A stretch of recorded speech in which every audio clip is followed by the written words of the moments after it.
¿Cuántos saben cuál es la gran comisión? ¿Cuál es la gran comisión? Vamos a ver, díganla ustedes desde allá. Yo no entendí nada. Nada de nada. Vamos a ver, uno de ustedes que se ponga de pie y me diga cuál es la gran comisión.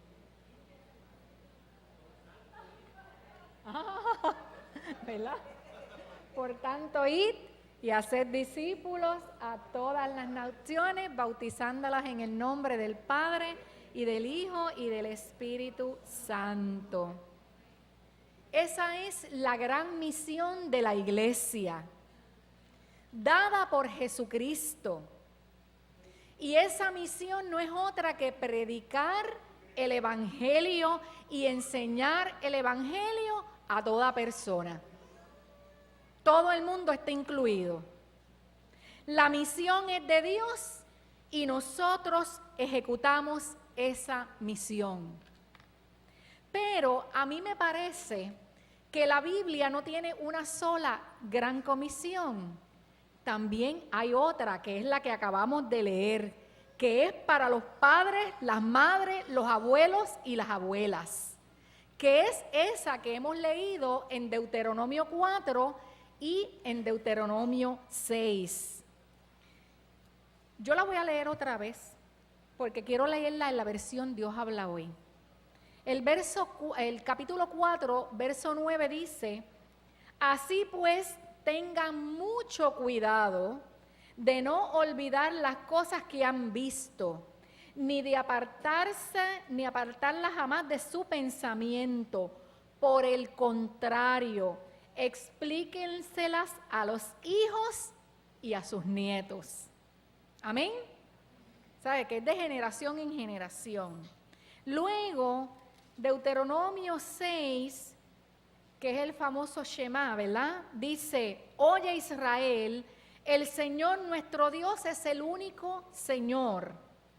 Ama al Señor tu Dios con todo tu corazón, con toda tu alma y con todas tus fuerzas. Grábate en la mente todas las cosas que hoy te he dicho y enséñaselas continuamente a tus hijos. Háblales de ellas tanto en tu casa como en el camino, cuando te acuestes, cuando te levantes. Lleva estos mandamientos atados en tu mano y en tu frente como señales, y escríbelos también en los postes y en las puertas de tu casa. Esa es la gran comisión dada por Dios a padres y madres. Y esta gran comisión dada a padres, madres, abuelos y abuelas tiene 3 tareas principales. Esas 3 tareas principales son las siguientes. En primer lugar, amar a Dios con todo el corazón, el alma y fuerzas. La segunda es obedecer los mandatos del Señor y transmitirlos a los hijos y los nietos. Y la tercera gran misión es no olvidar, prohibido olvidar lo que Dios ha hecho en nuestra vida y contarle a nuestros hijos las maravillas que Él ha hecho en nuestra vida y no apartarnos nunca del Señor. ¿Fácil la tarea? No. ¿Desafiante la tarea? Sí. ¿Verdad que sí? Pero para nosotros poder llegar a donde queremos llegar, tenemos que repasar la misión. ¿Y sabe por qué? Porque muchos padres y madres han olvidado a qué Dios nos vocacionó, a qué el Señor nos comisionó. Y no solo han olvidado esto que el Señor nos comisionó, sino que han traspasado a la iglesia la responsabilidad de educar a nuestros hijos y nuestras hijas en los valores del reino y en la fe. Así que en este día yo quiero invitarles a reflexionar sobre la misión que Dios ha puesto en nuestras manos, con el propósito de que nosotros como familia podamos servir a Dios y vivir bajo el señorío de Jesucristo en nuestras relaciones cotidianas. Vamos a ver cuál es esa primera tarea de las que les hablé, a lo que el Señor nos comisionó. La primera tarea es, como les dije, amar al Señor y enseñarle a nuestros hijos a amar a Dios. La Biblia afirma que Dios es amor. ¿Es así o no es así? Dios es amor. La grandeza de su amor se hizo manifiesta en Jesucristo. Y el amor de Jesucristo por toda la humanidad se hizo manifiesta en la cruz del Calvario. Cuando dice que de tal manera amó Dios al mundo, que ha dado a su Hijo unigénito para que todo aquel que en Él crea no se pierda, mas tenga vida eterna. Así que la relación de nosotros con Dios y de Dios con nosotros es una relación basada en el amor. Amamos a Dios porque Él nos amó primero. Y es que el amor es el fundamento de toda relación. Sin amor, nosotros somos como metal que resuena o címbalo que retiñe. El amor es el más grande de todos los dones. Y ese es el que debemos procurar, como dice el apóstol Pablo. Pero ¿cómo entonces nosotros enseñar a nuestros hijos y a nuestras hijas a amar a Dios como Él nos ha amado a nosotros primero? Bueno, en primer lugar, nuestros hijos aprenderán a amar a Dios dependiendo del concepto que nosotros le transmitamos a ellos acerca de quién es Dios y cuáles son los atributos de ese Dios. Y nuestro concepto de Dios, mire, siempre va a ser limitado, finito, pues Dios es mucho más grande que las categorías humanas que nosotros y nosotras le hemos atribuido. Si mi concepto de Dios es rígido, de un Dios severo, de un Dios que es como un comandante militar que está a cargo de un ejército, que Dios es fuego consumidor, que es como un espía que anda pendiente de todo lo que estamos haciendo, y entonces empezamos a recitar ese salmo que dice: ¿a dónde huiré de tu presencia? Y le decimos a nuestros hijos y a nuestros nietos: yo no puedo verte, pero Dios sí te ve, ¿verdad? Como una amenaza. Lo que va a pasar es que le van a tener miedo a Dios. ¿Y sabe qué?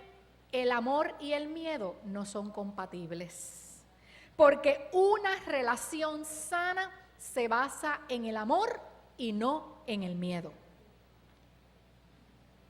Ustedes no tienen idea de la cantidad de gente que yo conozco que fueron muy lastimados en su espíritu, en su alma, por padres que eran sumamente estrictos, para quien todo era malo, todo era pecaminoso, todo es perverso, con visiones de Dios muy distorsionadas. Y hay gente que no quiere saber de Dios por eso, porque le tienen miedo y terror. Y otros padres que no son tan estrictos, pero que le atosigaron la iglesia, mañana, tarde y noche, y no hay espacio para otra cosa que no sea la iglesia. No hay espacio para la diversión, no hay espacio para la playa, no hay espacio para el cine, ¿verdad? No hay espacio para nada, y lo que pasa es que terminan odiando la iglesia y odiando a Dios. Yo no oigo ningún amén, pero eso pasa. Oh, sí, pasa. Para que nuestros hijos amen a Dios, Hay que hablarles y enseñarles acerca del Dios que es amoroso. ¿Sabe cómo yo aprendí que Dios me amaba? Cuando mi mamá me cantaba el siguiente corito. Dios es amor, la Biblia lo dice. Dios es amor, vuelve y lo repite. Dios es amor, busca y lo hallarás. En el capítulo 4, versículo 8, primera de Juan. En el capítulo 4, versículo 8, primera de Juan. Yo aprendí que Dios me amaba. Y ahora yo se lo canto a mis nietos. Yo se lo canté a mis hijos, ahora se lo canto a mis nietos. Hay que enseñarles de ese Dios que es compasivo, del Dios que es misericordioso, del Dios que se duele ante la miseria humana, que se indigna ante la injusticia, que no es culpable de la pobreza que hay en el mundo, ni permite la pobreza, ni permite el sufrimiento, sino que es porque todo lo que ocurre por causa del pecado humano. Hay que hablarles del Dios que ríe, del Dios que canta, del Dios que se goza con su pueblo. Porque muchas veces estamos hablando más de ese Dios que castiga, del Dios que está pendiente de todo lo que hacemos, pero hablamos a veces tampoco del Dios de amor y del Dios de misericordia. Ahora, eso no quiere decir que le vamos a enseñar que Dios es permisivo, que nos deja hacer a lo que nosotros nos da la gana. Eso no es así. Dios pide cuenta de nuestros actos y nos hace responsables de nuestra conducta, de nuestro comportamiento, porque nosotros no podemos burlar la justicia de Dios. Claro que sí que hay que enseñarles eso también, pero hay que hablarles de ese Dios de amor. Nuestras acciones también tienen que reflejar que nosotros como padres, como abuelos también y abuelas, amamos a Dios con todo nuestro corazón, con toda nuestra alma y con todas nuestras fuerzas. Porque una acción dice mucho más que 1000 palabras. El entendimiento de Dios que tengan los niños va a depender en un principio de lo que ellos vean en nosotros. ¿Ah? Si yo expreso que amo a Dios, tengo que amar a mi esposo y a mi esposa. Tengo que amar a mi madre y a mi padre. Tengo que amar a mis hijos. Tengo que amar a mis padres cuando están envejecidos y ya no se pueden, ¿verdad?, defender por sí mismos y necesitan cuidados. Pues yo no puedo amar a Dios y aborrecer a quien yo tengo a mi lado. Si digo que Dios es justo, tengo que tratar a mi familia con justicia. Si afirmo que Dios escucha, yo tengo que aprender a escuchar. Si afirmo que Dios es compasivo, mi familia tiene que ver que yo los trato con compasión a ellos y que trato con compasión a los demás.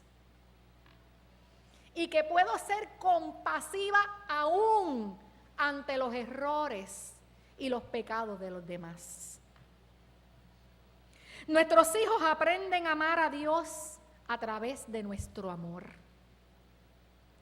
Cuando, por ejemplo, yo le digo a un niño, una niña pequeña, que Dios le ama, eso para ellos puede ser abstracto, porque ellos no ven a Dios, pero me ven a mí. Nos ven a nosotros y a nosotras. Y por eso es que cada niño, cada joven necesita ser tocado, necesita ser abrazado, necesita ser besado. Hay que decirles te amo, hay que decirles palabras que los afirmen como seres valiosos, hechos a la imagen de Dios. ¿Por porque no aprenden de cosas abstractas, sino aprenden por lo concreto. Yo le digo a mi nieta, especialmente, yo le digo a los dos, ¿verdad? A mis dos nietos. Yo le digo, yo te amo como Buzz Lightyear. ¿Quién sabe quién es Buzz Lightyear aquí? Hola. ¿Quién sabe quién es Buzz Lightyear? ¿Quién sabe? ¿Quién sabe? Yulisa, que es más jovencita. Uno de los personajes de Toy Story. Él dice, me dirijo al infinito y más allá. Y hace así, ¿verdad? Y yo le digo a mi nieta, yo te amo hasta el infinito y más allá. Yo no sé si ella lo entiende. Y se lo digo a mi nieto, ¿verdad? Se lo digo a los dos. Pero ellos entienden lo que es el amor. Entienden, ¿saben? Lo entienden porque uno se lo demuestra con amor, con cariño. Cuando amo a mis hijos, a mi esposo, a mis hermanos, y lo demuestro con acciones concretas, ellos van a poder experimentar el amor de Dios y aprenderán a amar a Dios con toda su mente, con todas sus fuerzas, con todo su ser. La segunda tarea de nuestra misión, de esa comisión que Dios nos ha dado, es obedecer al Señor y sus mandamientos y enseñarles a ellos esos mandamientos. Aunque el texto de Deuteronomio a lo que se refiere es a la ley de Moisés, para nosotros la enseñanza de la que habla la palabra es la enseñanza de la Biblia. Se refiere a la palabra de Dios. La Biblia es nuestra guía, nuestro mapa para la vida de los cristianos. Pero el problema es que la Biblia se ha convertido en un libro más en nuestra casa. Las personas muchas veces conocen más los libros de Rick Warren, de Max Lucado, de Joyce Meyer y de otros tantos escritores de la Biblia. Y no es que no leamos esos libros es bueno leerlos. Lo que no podemos hacer es sustituir la Biblia por esos libros. Yo no oigo ningún amén, pero yo en fe creo que esa palabra está llegando, ¿verdad? Yo creo que está llegando. Porque hermanos y hermanas, los cristianos están sufriendo de un analfabetismo bíblico que es una cosa increíble. Usted dice un texto y la gente dice, ¿cómo que dice el texto? ¿Cómo es? ¿Verdad? ¿Y cómo es que eso lo dice no sé dónde? Y entonces muchas veces no pueden ni siquiera citar la palabra del Señor. ¿Cómo le vamos a enseñar a nuestros hijos quién es Dios, quién es Jesucristo, su obra salvadora?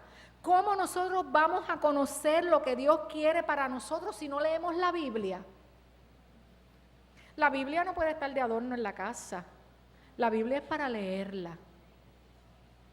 Quienes nos criamos celebrando los altares familiares en nuestros hogares, sabemos el bien que nos hicieron esos altares familiares, porque ahí fue el primer lugar donde aprendimos la Biblia. En nuestro hogar aprendimos la palabra del Señor. Pero muchas veces nosotros vivimos con nostalgia de volver a los tiempos pasados. Pero el anuncio que yo le tengo que hacer en esta mañana es que vivimos en otros tiempos, hermanos y hermanas. Que vivimos con prisa, vivimos estresados. Nuestras agendas están muy ocupadas. Yo tenía un profesor en el seminario evangélico, el doctor Juan Beck, que él decía que somos agendaholics, que lo que quiere decir es que vivimos pegados a la agenda, ¿verdad? ¿Cómo en un tiempo tan difícil que vivimos tan aprisa y tan estresados, vamos nosotros a leer la palabra del Señor en nuestra casa? Lo único que yo les puedo decir es que tenemos que ser bien creativos y buscar momentos puntuales para hacerlo. Denme un momentito.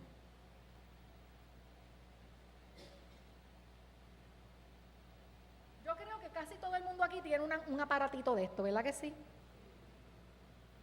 Una estrategia que yo utilizo para mi familia que no le gusta leer la Biblia es que yo le envío textos, por mensaje de texto, yo le envío textos bíblicos, versículos bíblicos todos los días. Estrategias creativas, especialmente para la juventud. Porque usted no sabe en qué momento del día su hijo, hija, su nieto va a leer ese texto y lo que ese texto le va a decir. Y después acompáñale con un te amo. Y le pone caritas alegres, y le pone un corazón, y le pone un regalito, y le pone todo lo que usted quiera. Le va a hacer tanto bien.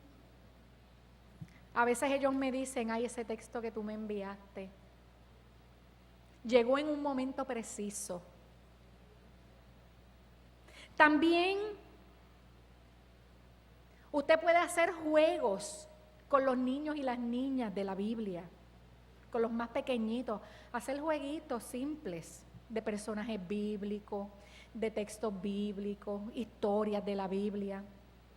Le puede leer una porción de la Biblia antes de acostarse a dormir. Por ejemplo, cuando mis nietos se van a acostar, yo les leo muchas veces un texto bíblico, se lo digo yo de memoria, y le digo, eso está en la Biblia, para que sepan de dónde lo saco, ¿verdad? Antes de tomar un examen, usted le puede leer una porción bíblica a sus hijos. Esos son los momentos puntuales, ¿verdad? Momentos. Durante momentos de pérdida. Lo que tenemos que ser es creativos, disciplinados, sabios, para poder leer y compartir la palabra del Señor con nuestros niños, con nuestros hijos, con nuestros nietos. Por otro lado, hay que educar en la palabra a nuestros hijos, pero no me refiero a atosigarle la palabra. ¿Usted sabe lo que es atosigar? ¿Verdad? Bendito, aquí los norteamericanos, después Leila, tú le explicas a ellos qué es eso de atosigar, ¿verdad? Que eso es, ¿verdad? Meterle así en grandes dosis la palabra la palabra de Dios. No podemos utilizar la Biblia como un texto de terror, como un instrumento de castigo, ni para darle por la cabeza a los muchachos, ¿verdad? No. La palabra se debe usar para nutrir, no para envenenar, no para amenazar, ni mucho menos para asustar a nadie. Dios te va a castigar, la Biblia lo dice. Eso a Dios no le gusta, ¿verdad? Dios no te va a amar más si no lo obedeces. ¿Ustedes lo han escuchado por ahí o alguna vez? No le alce la mano, pero quizás a muchos se lo han dicho, ¿verdad? Y el amor de Dios se condiciona a que uno tiene que ser obediente. Si eres obediente, Dios te ama y yo también te voy a amar. ¿Ah? Si desobedeces, es lo que le estamos diciendo, ¿no? A veces no lo decimos, pero lo que le estamos diciendo es que si tú desobedeces, Dios no te ama.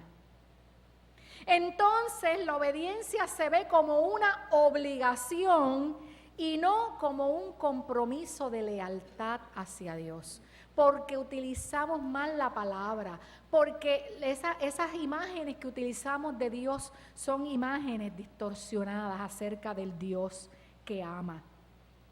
Para enseñar a nuestros hijos a obedecer a Dios y sus mandamientos, primero tenemos que dar el ejemplo, y eso lo dijimos hoy en la escuela bíblica. Se ha dicho hasta la saciedad, hay que enseñar a través del modelaje, pues las acciones dicen mucho más que las palabras. Se requiere que madres y padres actúen de acuerdo con sus palabras. Es así como nuestra palabra se convierte en evento. Por eso debemos ser padres congruentes, para no crear confusión en nuestros hijos. Si deseamos tener una familia armoniosa, tenemos que vivir de manera armoniosa. Si queremos que nuestros hijos sean honrados, debemos ser honrados. Hace un tiempo atrás, yo no sé si ustedes se acuerdan de esta noticia, que el periodista Efrén Arroyo, ¿se acuerdan? Del Canal 4 fue a un supermercado y cambió un cheque en el counter del servicio al cliente. Y sin darse cuenta, él dejó el sobre, ¿verdad? En la partecita esta de aquí donde es más alto, y él no se dio cuenta, se fue. Entonces, al minuto se acerca un padre con su hijo al counter y ellos ven el sobre. ¿Y qué pasa? El nene ve el sobre y se le entrega al papá. Y el papá lo abre y dice, Dios me vino a visitar, ¿verdad? Y guardó el sobre, ¿verdad? Sí, porque eso es lo que mucha gente dice, Dios me vino a visitar, ¿verdad? Con la gran casualidad de que todo fue grabado, ¿verdad? Todo quedó grabado en las cámaras de seguridad. Cuando el periodista se da cuenta, vuelve a buscar el sobre, pero el sobre ya no está. Así que él pierde su dinero por la falta de honradez de otra persona. ¿Sabe lo que pasó ahí? Que el padre perdió una magnífica oportunidad de enseñarle a su hijo lo que es la honradez. ¿Sabe lo que hubiese sido para ese niño decir, mira, que ese padre le dijera, mira, ¿sabes qué? Este sobre tiene dinero que no es nuestro.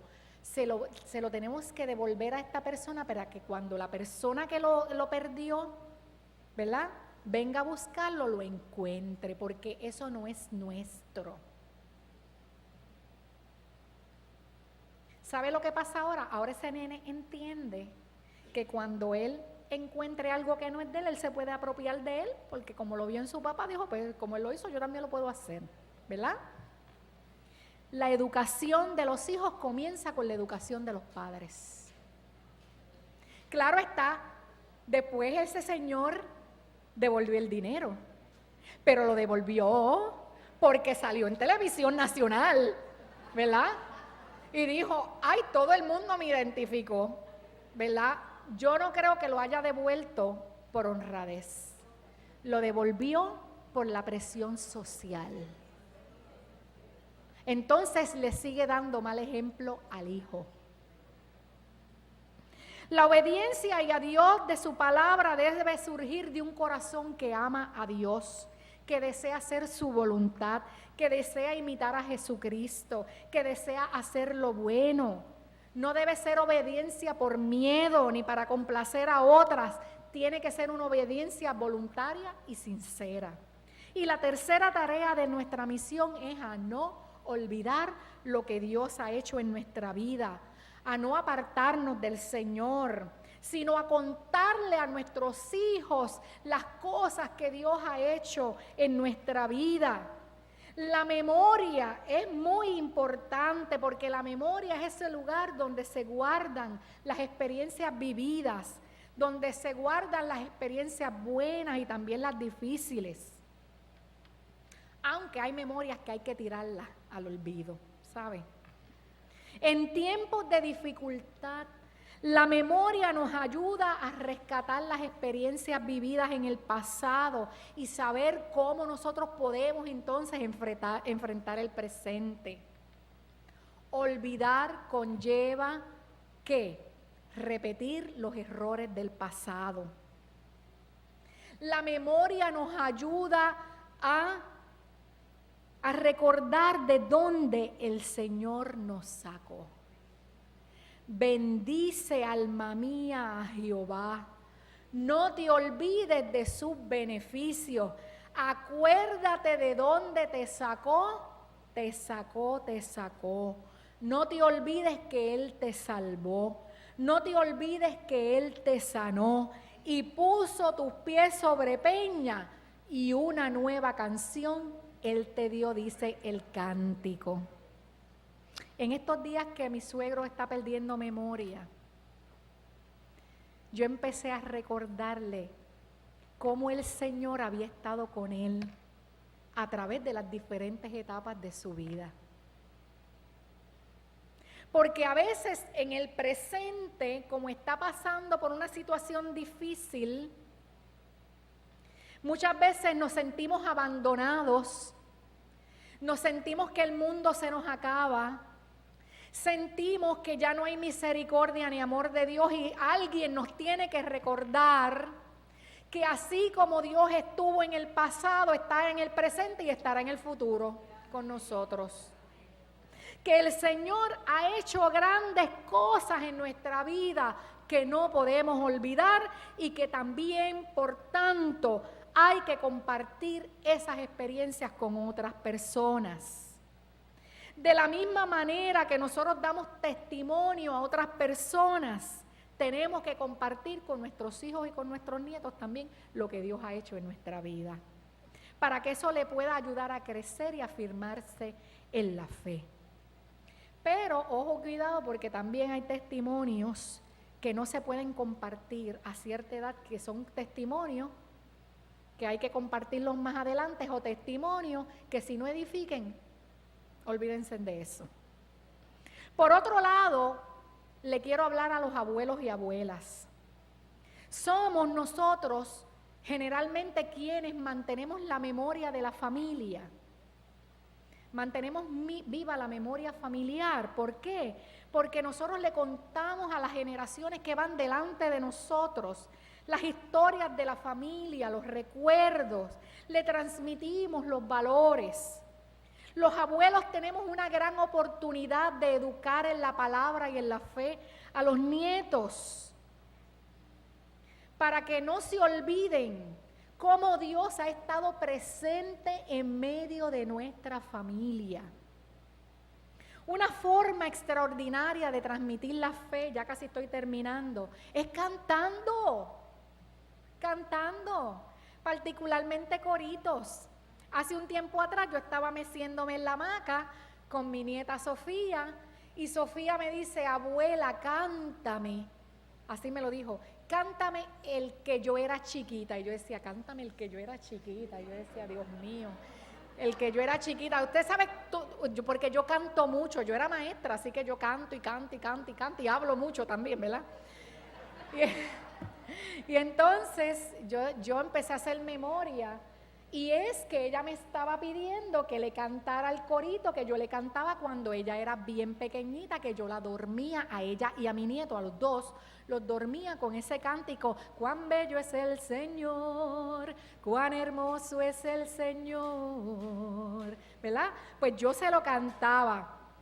Todavía, ella ya tiene 5 años, todavía ella me pide que se lo cante. Miren, la música, la letra queda grabada en la mente y en el corazón. ¿Y sabe lo que va a pasar? Que cuando esos niños crezcan y lleguen a la adultez, van a recordar con cariño y con nostalgia esos cánticos. Y cuando aparezcan las dificultades, esos cánticos van a aflorar a su memoria y se van a acordar que el Señor les ama y que Él es su ayuda y su fortaleza.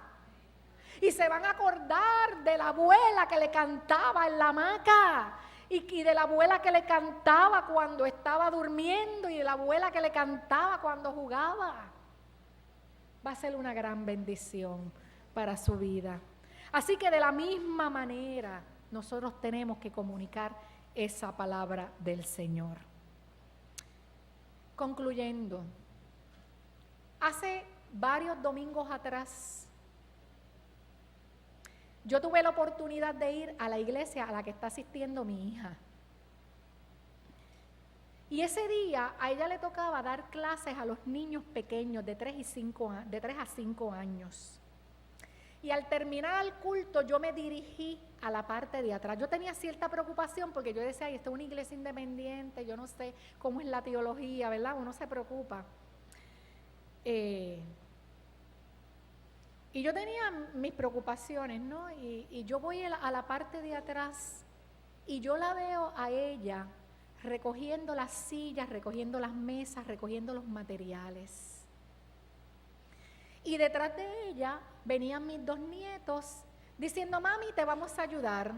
Y mis nietos estaban activos ayudando allí en la iglesia, recogiendo, guardando materiales y todas esas cosas. Y ese día, en ese momento particular, yo tuve una visitación de Dios. Como los momentos más, donde menos no los imaginamos, Dios nos visita. Y esa visitación de Dios fue que me di, era que algo, yo no oía ninguna voz, pero era algo que me decía, abre tus ojos y mira. Mira. Y yo estoy viendo todo lo que está sucediendo. Y yo me acordé de mi mamá. Y me acordé cómo mami decía, mira cómo el evangelio ha pasado en nuestra familia generación tras generación. Fue un momento bien sublime. Yo sentía, en ese momento, yo mirando, yo sentí una presencia de Dios increíble. Que me estaba diciendo, aquí tienes la 5ª generación de tu familia sirviéndole al Señor. Y lo que Dios me estaba transmitiendo ese momento fue que la gran comisión que Él había puesto en mis manos y en las manos de mi esposo, yo estaba viendo los frutos de esa misión. Que aquello que sembramos en nuestros hijos de amar a Dios, que aquello que sembramos en nuestros hijos de obedecer la palabra de Dios, de aquello que le dijimos y le contamos a nuestros hijos acerca de cómo Dios había estado presente en nuestra familia, aquel era el fruto. Y lo que el Señor, lo que me pasó por la mente fue, el trabajo en el Señor no es en vano. Vale la pena. A veces nuestros hijos y nuestras hijas agarran otro camino, pero tenga fe, porque algún día usted va a ver el fruto de su misión. Si usted hizo lo que el Señor le dijo, créale a Dios. Yo creo en el Dios de los milagros, Yulisa. Yo creo en el Dios de los milagros. Por eso cuando ella cantaba, a mí se me formó un taco aquí. Porque yo decía, Señor, yo he visto los milagros tuyos. Y que yo sé que aunque yo no lo vea, otros lo verán. Así que mi hermano y mi hermana, usted tiene una gran misión en sus manos. No la pierda, no pierda el tiempo. Usted tiene una gran misión de ir a sus hijos y a sus hijas, a sus nietos, a decirles las maravillas que Dios ha hecho en su vida. Así nos vamos a la mesa del Señor. Otro memorial, otro momento donde recordamos el gran amor de Dios por ti y por mí.